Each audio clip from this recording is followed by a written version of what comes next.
En mars dernier, M6 diffusait un nouveau numéro d'enquête exclusive.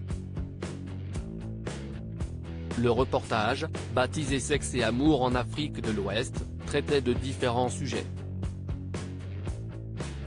Parmi eux, la difficulté à vivre pleinement sa sexualité, notamment lorsque l'on est gay. Pour cela, Bernard de la Villardière a rencontré un homme au Sénégal âgé d'une soixantaine d'années.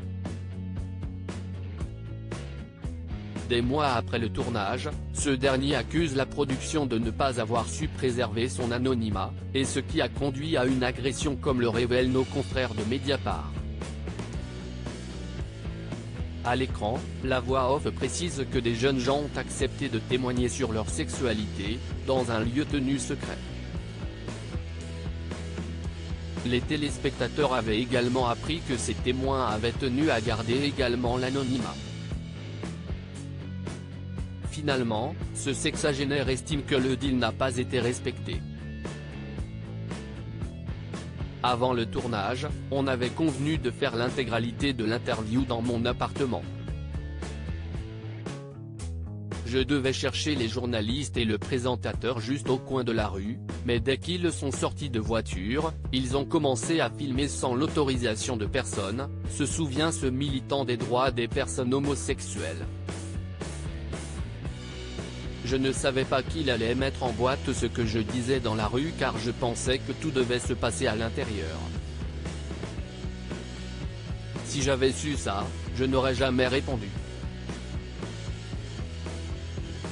Le témoin agressé à son domicile, l'a scellé une somme à 5 chiffres réclamée CIST alors qu'il a été reconnu et ciblé. Des homophobes qui habitaient mon quartier, qui ont vu l'émission, l'ont partagé avec tout le monde pour dire que j'étais un homosexuel notoire, qu'il fallait éliminer. Ils ont bousillé ma vie. S'il avait respecté les engagements et pas diffusé ma rue, je n'aurais jamais quitté mon pays. Car, pour information, le militant qui s'est rendu en France à l'occasion d'une conférence sur le VIH y demande l'asile. Une décision prise après une agression survenue à son domicile, comme le raconte sa fille. Dès que j'ai ouvert, ils m'ont sauté dessus, m'ont bousculé, se sont mis à chercher mon père partout en mettant tout par terre.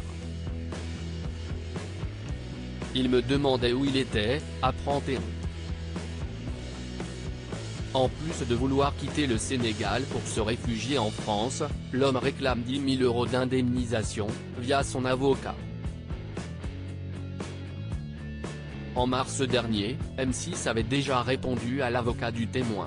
S'agissant du passage tourné dans la rue où il réside, contrairement à votre affirmation, la journaliste a bien préalablement demandé à votre client s'il était possible de le filmer dans la rue, ce qu'il a accepté en répondant aux questions de Bernard de la Villardière. À l'occasion de cette interview, il a précisé que son voisinage était complètement tolérant et que sa logeuse connaissait sa situation mais qu'elle était gay-friendly. Aussi, nous considérons ne pas avoir manqué à nos obligations. Plus récemment, la production d'enquête exclusive a été jointe par Mediapart et a indiqué ne pas croire en l'agression racontée.